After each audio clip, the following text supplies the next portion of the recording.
তৃণমূল গোটা রাজ্যকে কোথায় নিয়ে গেছে আপনারা তার প্রমাণ পঞ্চায়েত ভোটে পেয়েছেন। এখানে পঞ্চায়েতে যে ফল হয়েছে না সঠিক ফল না, একটা অঞ্চল ওরা জেতার জায়গায় ছিল এখানে বাক্স বদল হয়নি।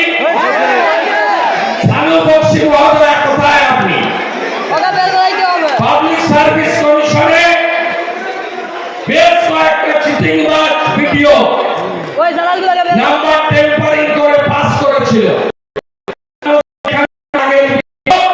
এই সানু বক্সিও ছিল। আমি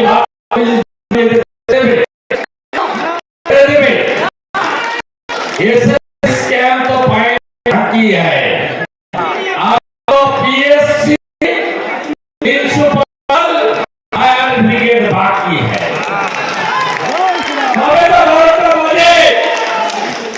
এখনো সন্ধ্যা হয়নি,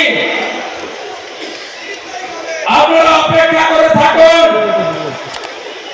এই পিসিআর ভাইপোকে কি করি আমরা দেখতে থাকুন। আপনি মমতা ব্যানার্জির লোকসভা ভোটে কি আছে তা গরুর গাড়ির হেডলাইট। যেদিন পুকুরে ইলিশ মাছের চাষ হবে সেদিন পিসি প্রধানমন্ত্রী হবে, তার আগে হইব না। কথা দিচ্ছে এই চোর পঞ্চায়েত গুলোকে আমরা নেব না। বিজেপি সরকার এলে 1 মাসের মধ্যে এরা দেখবেন পদত্যাগ করবে। নতুন পঞ্চায়েত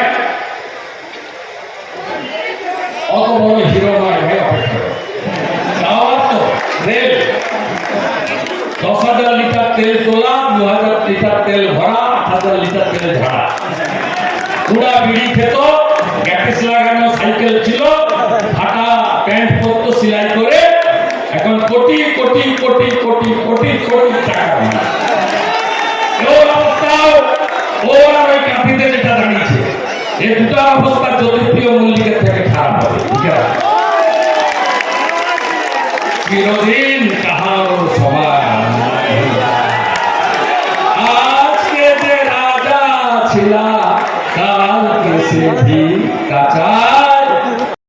শুভেন্দু অধিকারী বলছেন যে জ্যোতিপ্রিয়র মতোই অবস্থা হবে উত্তম বারিকে। শুভেন্দু অধিকারী এর আগে অনেক কথা বলেছে। ও নির্বাচনে হারবে কাঁথি সিট এবং তমলুক সিটে, দুটো সিটেই তৃণমূল কংগ্রেস জয়লাভ করবে। তার জন্যে অনেক আগে থেকেই এসব অপপ্রচার করছে।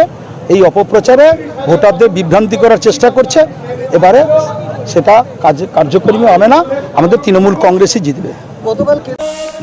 লোকসভার প্রার্থী প্রাক্তন বিচারপতি সম্মানীয় শ্রী অভিজিৎ গঙ্গোপাধ্যায়ের সমর্থনে বিজেপি তমলুক সাংগঠনিক জেলার ডাকে নন্দকুমারে বিজয় সংকল্প সভায় উপস্থিত ছিলেন বিরোধী দলনেতা সম্মানীয় শ্রী শুভেন্দু অধিকারী মহাশয়।